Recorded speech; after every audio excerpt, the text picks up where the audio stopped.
This is a load management dialogue presented by PLMA. Here you'll discover practitioner perspectives on flexible energy load management, demand response, and distributed energy resources.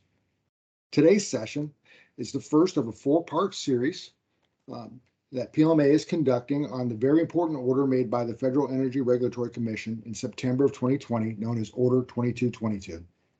Officially titled Participation of Distributed Energy Resource Aggregations in Markets Operated by Regional Transmission Organizations and Independent System Operators. Those of you joining, please go turn off your cameras. Thank you. This order is intended to be the pivotal action in removing barriers to DER aggregations in organized markets. But as important as it is to issue an order, it's even more important to follow the actions after the issuance of the order, right? It's nothing's real till it's all approved. So today, we start this series with two FERC staff members who will walk us through the foundation of Order 2222 and update us on the current status of the compliant filings with the RTOs and ISOs. I'm PLMA's Executive Director, Rich Phillip, and I'm the host for today's dialogue. Joining me is Dave Cathan, who's an economist in the Office of Energy Policy and Innovation at FERC. Also joining us is Nicole Bucinelli, who is an energy industry analyst in the Division of Electric Power Regulation East within the Office of Energy Market Regulation at FERC. Dave and Nicole will guide us through this overview and update session, and will answer a few questions after the presentation. A brief reminder for you attendees. FERC 2222 is still an open docket at FERC, right? We still have compliance filings going on. There's still things afoot there. So there are some questions that you can ask these FERC staff members and they can't answer due to ex parte communication rules, all right? So while, as always, PLMA encourages you to type your questions in the chat for review and consideration, we do want you to be aware of the situation around this presentation. Now it is my pleasure to hand it over to Nicole. Thank you so much, Rich. Really appreciate it. And we are very excited to be here chatting with you all virtually. So thank you for the opportunity. And I will start with a disclaimer, which I think Rich kind of already touched on that. But first, I will note that as we begin our presentation, the views that Dave and I present are not necessarily those of the United States, the Commission, individual commissioners, or Commission staff. They're our own views. So keep that in mind. And in addition, related to the ex parte limitations that were discussed earlier, we cannot discuss matters that are at issue in pending protested compliance proceedings, including the pending proceedings that are before us today. And that also includes, you may have seen that, 2 orders have been issued related to 2222 compliance, but those are still in the rehearing period. So unfortunately, discussion of protested issues in those proceedings are also off limits. But we will do our best to answer questions, and we do encourage questions. We'll try to answer whatever we can. Next slide, please. So I'm going to start off with a discussion of some of the major milestones associated with the final rule. So Order 2222 derives from a Notice of Proposed Rulemaking, or NOPR, that was issued back in November 2016. And that NOPR proposed to require each regional transmission organization, RTO, or independent system operator, ISO, to revise its tariff to do 2 things. First was to establish a participation model consisting of market rules to accommodate participation of electric storage resources in the organized wholesale markets. And secondly, to allow DER aggregators, including electric storage resources, to participate directly in the organized wholesale markets. So as you may be aware, Order number 841 was issued in February of 2018 and focused exclusively on electric storage resources. At the same time, the Commission opened a new docket in RM 18-9 to address issues related to DER aggregation and to collect more information to improve the record on that topic. So in April 2018, the Commission held a technical conference on DER aggregation, and in September 2019, the Commission issued data requests to all of the RTOs and ISOs with questions regarding the interconnection of DERs. And both of these outreach efforts were really intended to gather additional information and further build the record, as I mentioned, on the topic of DER aggregations before the Commission issued a final rule. But then subsequently, in September 2020, as you are aware, the Commission finally issued Order number 2222. And this final rule required that the RTOs and ISOs submit compliance filings by July 2021. However, the Commission granted requests for extension to a number of the RTOs, including PJM, ISO New England, SPP, and MISO. And so you can kind of see here how the compliance filings have come in February of this year and most recently in April. And last month in May, the Commission staff sent data requests to PJM and ISO New England, requesting more information on their proposals, and we're still waiting for PJM's response, which is due next week. And not mentioned in this table, but worth highlighting, and we will highlight this later on, the Commission did issue orders on compliance in the NISO and HISO proceedings earlier this month at the June open meeting. Next slide, please. So this slide is really just a summary of the final rule kind of at a high level. And I'm going to talk a little bit about some of the details after this slide, and then pass it on to Dave, who eventually is going to talk more about the specific requirements of the rule and kind of where we are on compliance. So as an overview, Order number 2222 built on the reforms in Order number 841, which I mentioned earlier, and in many cases applied similar reforms to the participation of DER aggregations in the RTO and ISO markets as the Commission did with respect to electric storage resources in Order number 841. So there definitely is some parallel there. In this final rule in 2222, the Commission found that the existing RTO ISO market rules are unjust and unreasonable because of certain barriers to participation of DER aggregations in their markets.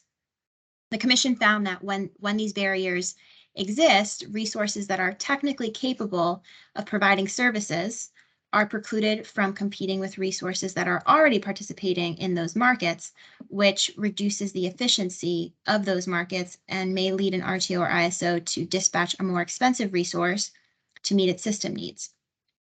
And these barriers can emerge when the rules governing participation in those markets are designed for traditional resources and in effect limit the participation of emerging technologies and resources.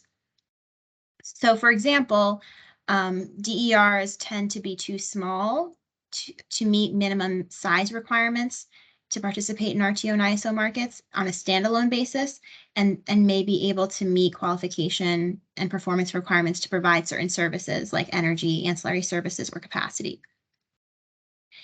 And we also noted, or the Commission also noted in the final rule, that existing participation models for aggregated resources, including DERs, often require those resources to participate in RTO ISO markets as demand response, which this group may be familiar with that.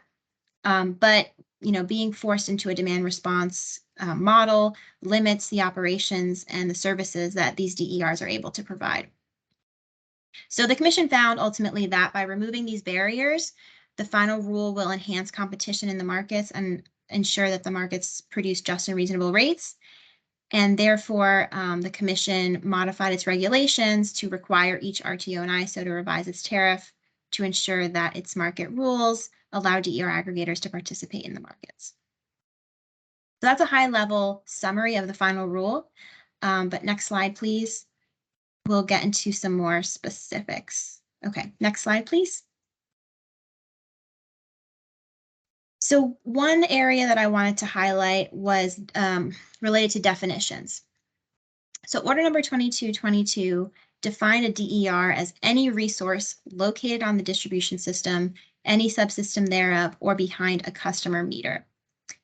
The Commission explained in the final rule that this definition is intended to be technology neutral to ensure that any resource that is technically capable of providing a wholesale service through aggregation is eligible to do so. And the Commission explained that these resources may include, but are not limited to, resources that are in front of or behind the meter, electric storage resources, intermittent generation, distributed generation, demand response, energy efficiency, thermal storage, and electric vehicles and their supply equipment. So those were listed as potential DERs in the final rule.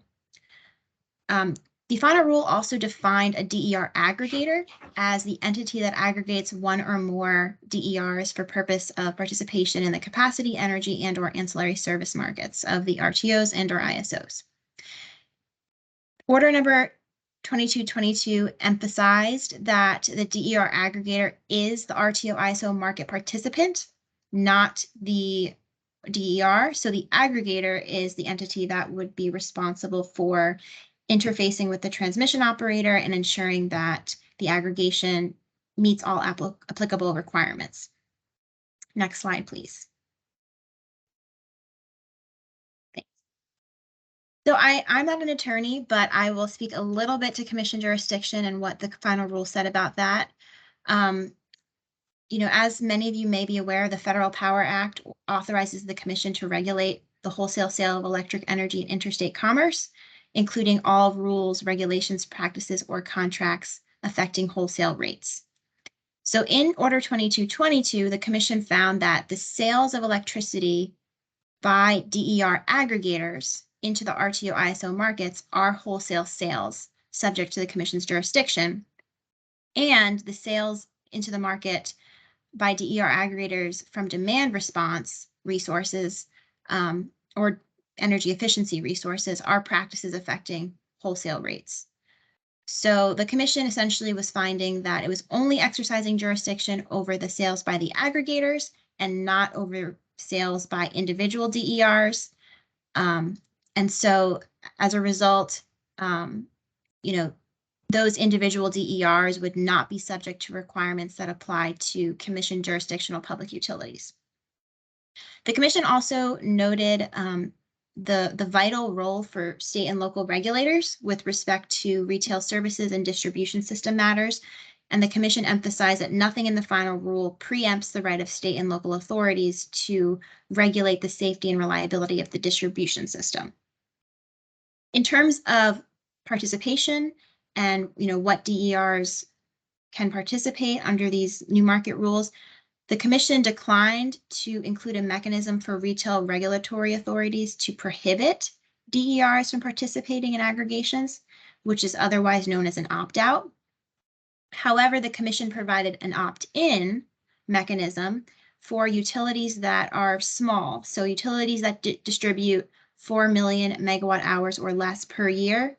In such a case, the RTO must not accept bids from a DER aggregator if its DER is a customer of such small utilities, unless the retail regulatory authority explicitly permits such customers to be bid into the RTO ISO markets. Next slide, please. Another interesting jurisdiction issue that came up in the final rule was related to interconnection. And so the Commission in the final rule declined to exercise jurisdiction over the interconnections of DERs to the distribution facility when that resource is interconnecting to participate exclusively in a DER aggregation. And the Commission found that in such a scenario, the state or local law should govern with respect to the interconnection. So that's a little bit of a flavor of some of the aspects of the final rule, but I'm going to turn it over to Dave to talk in more detail about specifically the requirements of the rule and what's in there. So Dave. Thanks, Nicole. So I'm now going to turn to some of the specific provisions inside Order 2222 and a dive a little bit into just summarizing them, and then I'm going to work off and talk about some specific ones in a little more detail.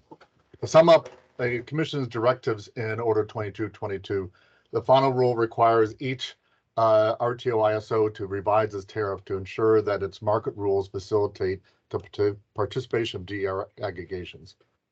Order 22 includes numerous requirements. The first is that Order 2222 requires that RTOs and ISOs allow DER aggregation to participate directly in their markets via the DER aggregator.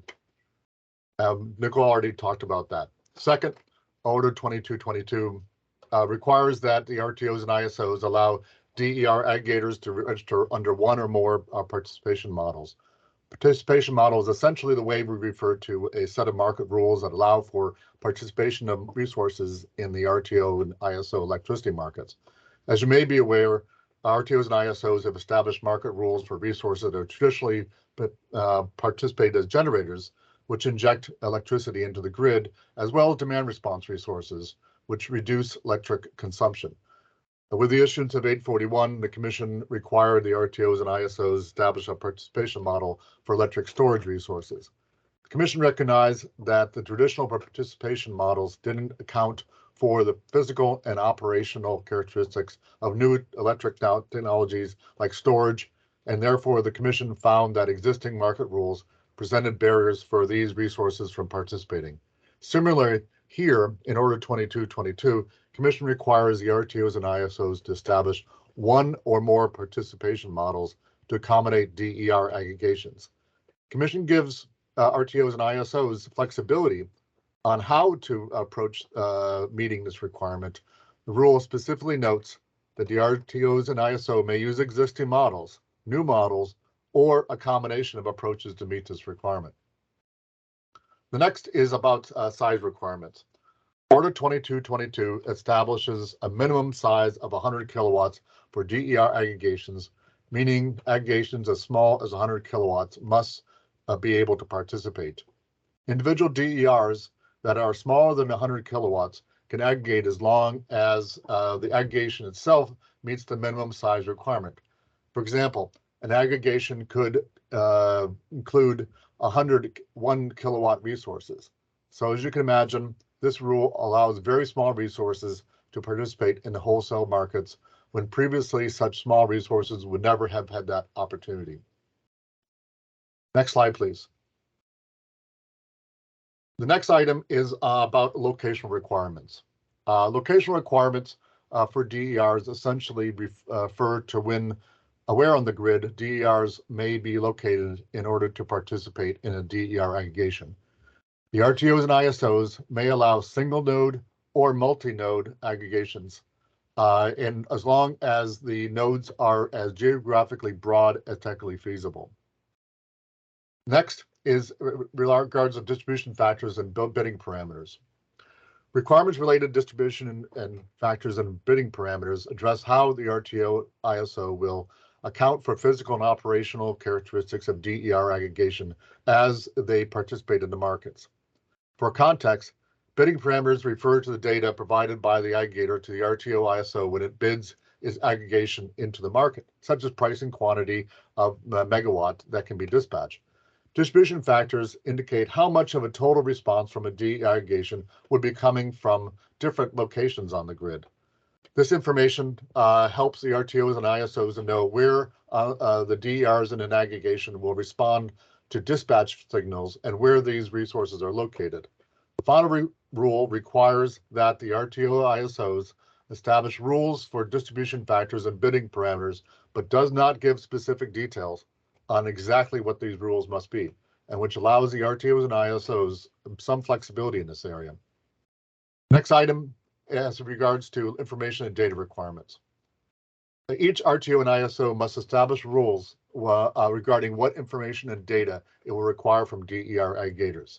Since an aggregation may be comprised of multiple DERs, there is some data and that the RTO presumably will need about individual DERs that make up an aggregation.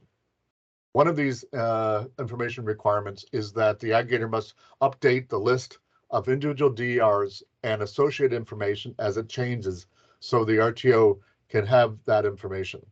The final rule directs the RTOs and ISOs to identify and explain what additional specific information about the individual DERs the RTOs and ISOs needs. The next item is metering and telemetry.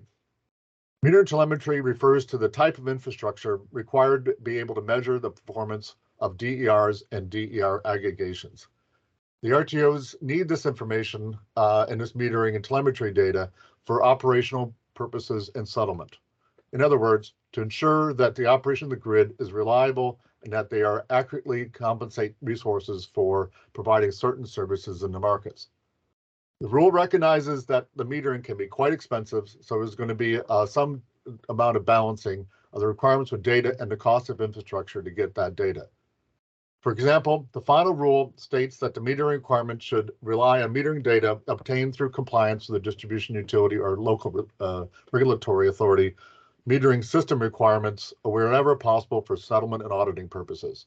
The Commission gave the RTOs and ISOs significant flexibility to establish rules regarding metering and telemetry hardware and software requirements for DER aggregations.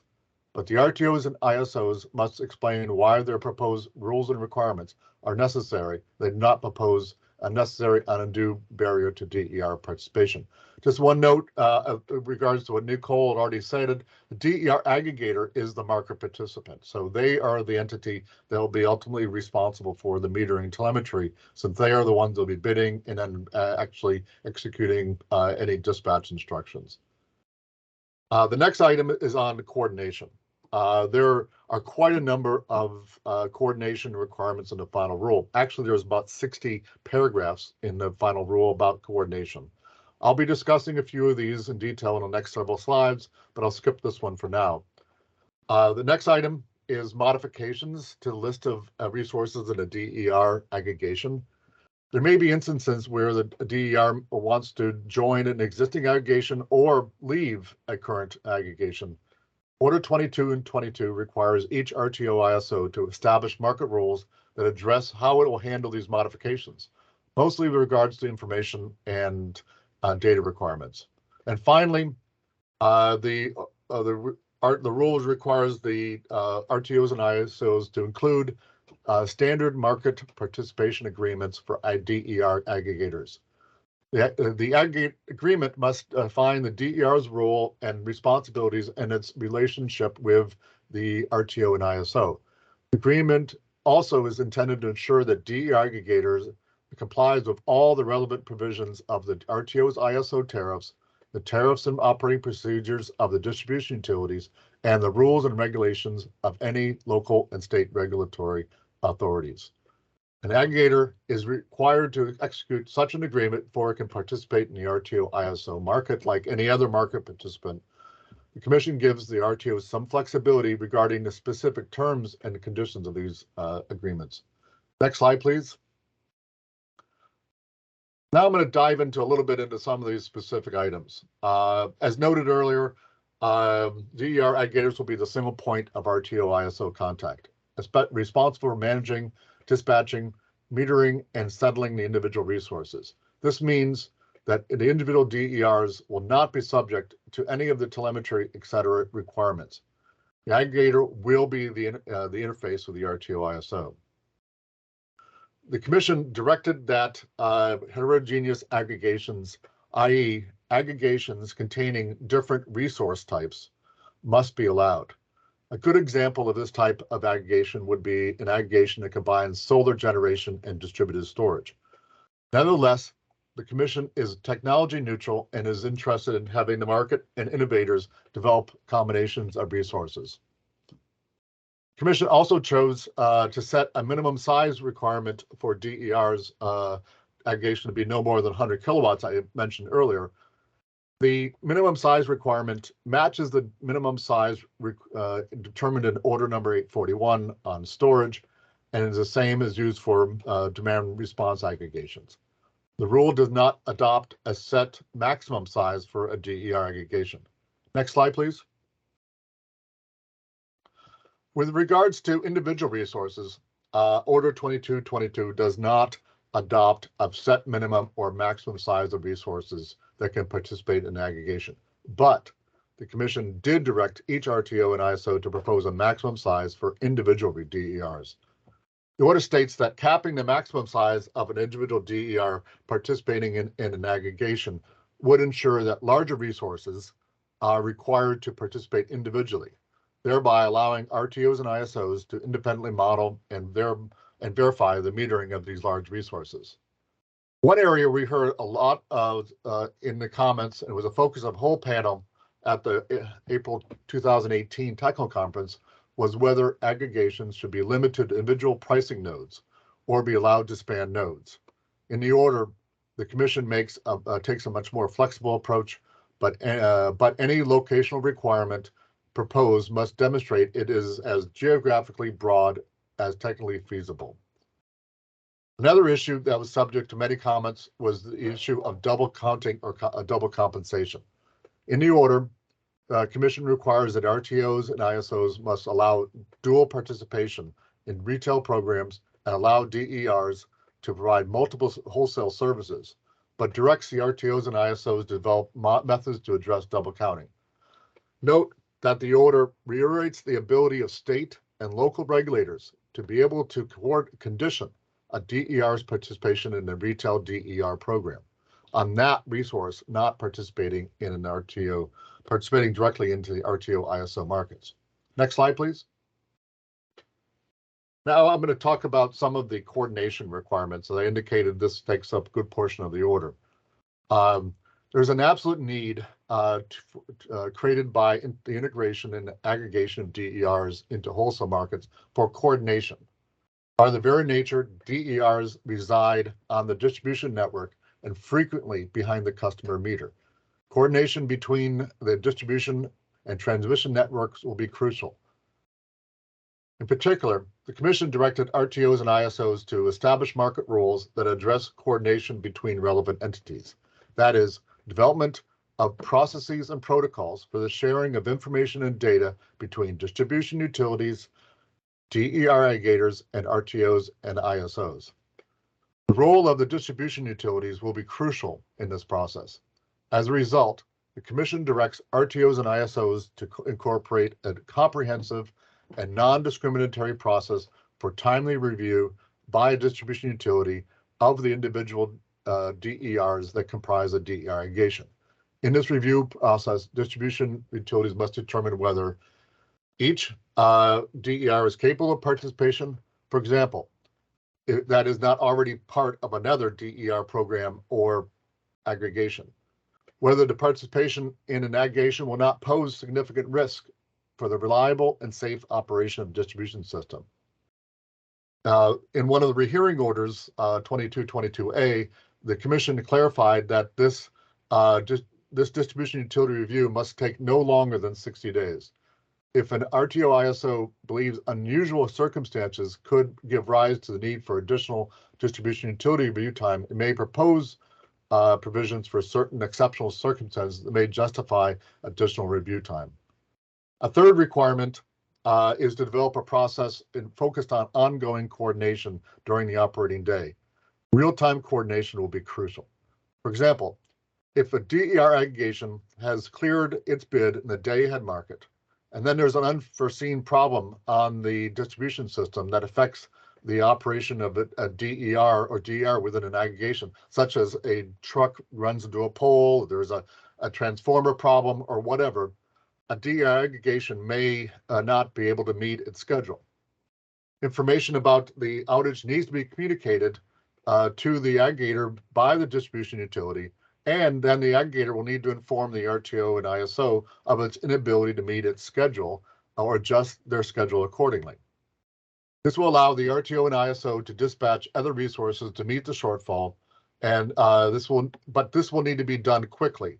Consequently, new information models or communication pathways may be needed in order to make this happen. Next slide, please. Now I'm going to touch on the status of several of the compliance filings. As Nicole already indicated, we have already received filings from each of the 6 RTOs and ISOs. The CAISO and NISO filings, which we received back in last July, were the Commission voted them out at the open commission meeting on June 16th. They were actually issued, I know it says June 16th here, but they were actually issued on the 17th, and You can find them in those dockets. PJM and ISO New England filed in February. We have received comments on the filings, and we did, as Nicole mentioned, we did issue data requests asking for more information. ISO New England has submitted their response to our data request, and PJM is coming in next week. And finally, MISO and SPP submitted their compliance filing in April, and we have received comments on those. So as we speak, 4 of the 6 RTOs and ISO compliance filings are still outstanding. And for the CAISO and NISO filings, we are still within a period for where there may be rehearing requests. There may be requests within 30 days of issuance of an order. So with that, that completes both Nicole's and mine parts of the presentation, and we will be open to questions. So next slide, please.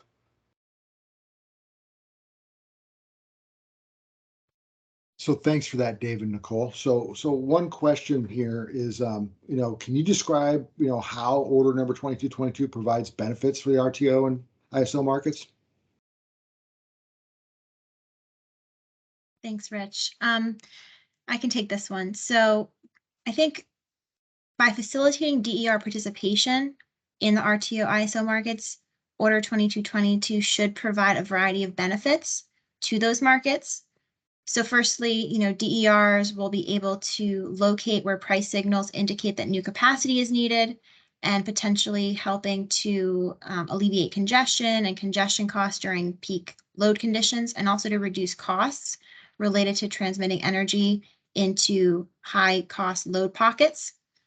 Also, since there's short development of the lead time for development of DERs is pretty short, it should allow DERs, the rule should allow DERs to respond rapidly to near-term generation and transmission reliability related concerns, which would also improve their ability to enhance system reliability and reduce costs on the system. And in addition, by adopting these reforms, Order Number 2222 should enhance competitiveness and in turn the efficiency of the markets. Thanks for that.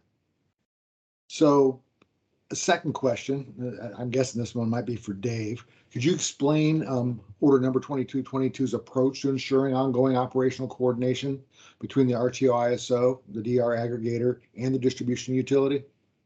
Sure, as I already indicated, it's an important aspect of the coordination requirements. The order recognizes the substantial role of distribution utilities in ensuring the safety and reliability of distribution system by requiring the RTOs and ISOs to coordinate with these entities. Order Number 2222 also requires each RTO and ISO to revise its tariff to establish a process for ongoing coordination that addresses data flows and communication among the RTOs and ISO, the DER aggregator, and the distribution utility.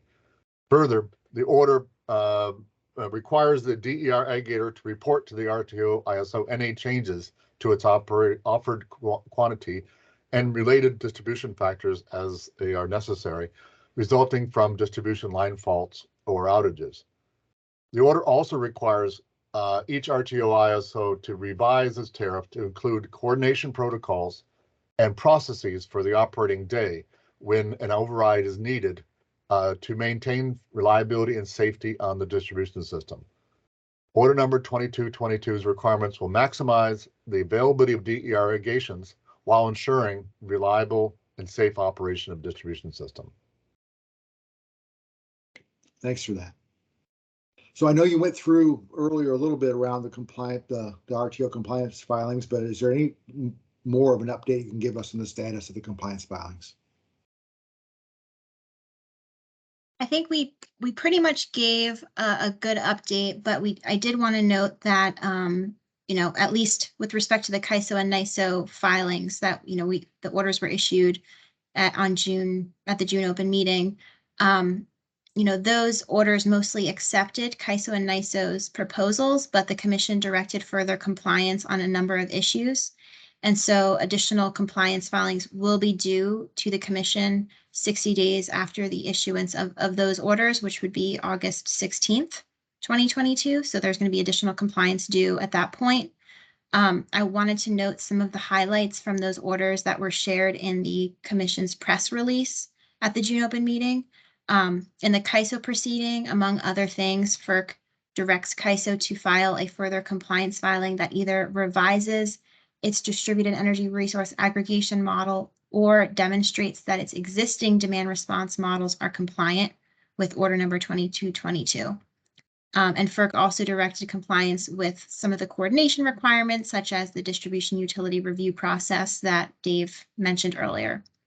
In the NYISO proceeding, FERC directed NYISO to file a further compliance filing that allows DERs in heterogeneous aggregations to provide all of the ancillary services they're technically capable of providing through aggregation. And FERC also directed further compliance on a number of other issues with respect to interconnection, participation, and coordination requirements. Hopefully that was a helpful overview of some of the key findings. I think the remaining compliance filings, as Dave mentioned, they're still pending. We've gotten, hopefully the updates we provided were helpful, but we don't really have much more to provide in terms of updates on those at this point. Okay, thank you. So we did pick up a question in the chat, just asking, and we know we're not going to get anything precise, but trying to help people understand expected timeline for the implementations from the RTOs, ISOs. I guess maybe the easy one be, quote unquote, easy one be these first ones that got some approvals last week, or on the 17th, I guess officially. What's that timeline maybe look like? Any idea? They're asking, he's saying, hey, what future year might aggregators be able to really participate through the wholesale markets fully? I guess is really what he's asking about. I mean, I can speak to the NYISO and CAISO filings, and Dave, if you want to add anything. The commission accepted NYISO's proposed effective date, which was in the fourth quarter of 2022. But that specific date is to be specified on compliance. I think for CAISO, we also approved the proposed effective date, which was coincident with the date of the order. So I guess June 17th for several tariff revisions, and then the remaining revisions to be effective no later than November 1st, 2022. But, I think we're waiting on a filing to specify the exact date for CAISO as well. I mean, those are both in 2022, but both of those RTOs already had DER participation models that the commission had previously accepted. So, NYISO and CAISO were kind of revising around the edges to comply. And so I think that's why we're seeing the earliest possible implementation in those regions. I don't know, Dave, if you want to touch on the others. As far as the others, the time frame and mostly is in more in the. I can't give the specifics. I don't have in front of me at the moment, but in the 2024-25 time frame is when most of them are specifying implementation, except for MISO is requesting a much more extended time frame of 2030 for their implementation. But before there's any questions about that 2030. That is a protested and commented area. So just wanted to give that's what they're proposing. No, appreciate that. Thank you. That is it for questions that I have at this point in time. If anyone else has a question, you can put it in the chat here pretty soon, I guess, though.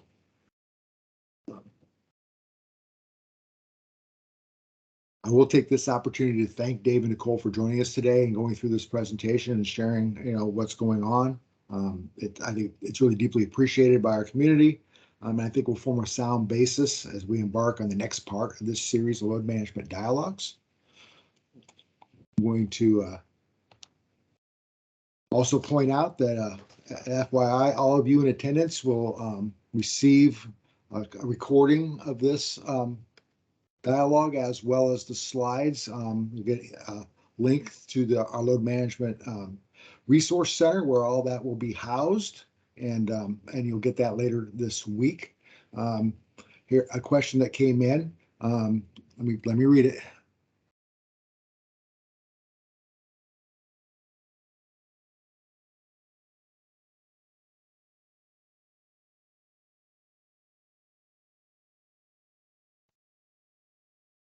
So Timothy Fox was just asking, are there any non-DR currently participating in the wholesale electricity market, since CAISO and NYISO had a little bit of a head start, with participation models? I mean, it's a practical matter. I'm aware of storage, right, that's participating in some of those markets, correct?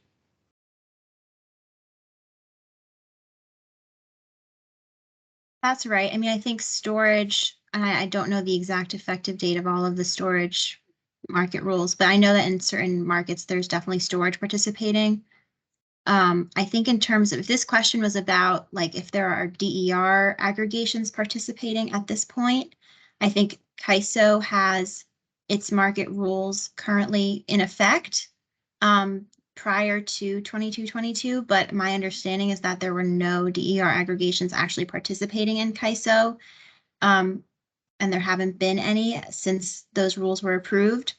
The NYISO rules, while they were approved before Order 2222 was issued, the effective date hasn't come yet. So I don't think those market rules in NYISO are effective yet.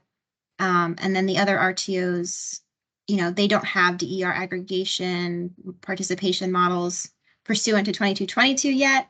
I think, some of the RTOs might allow some amount of aggregation of generators, or I don't know specifically, but like in terms of having heterogeneous aggregations, I'm not aware of RTOs that allow that at this point. I don't know, Dave, if you're still there and you want to chime in. Yeah, you're exactly correct. The only thing that I was going to just note that there is in several of the RTOs the ability for DERs, if they're sufficiently large, to be able to participate in the markets. So what the Order 2222 does is it provides a pathway for the smaller resources to be able to participate. So that's the major difference and the major change and barrier that was removed with Order 2222.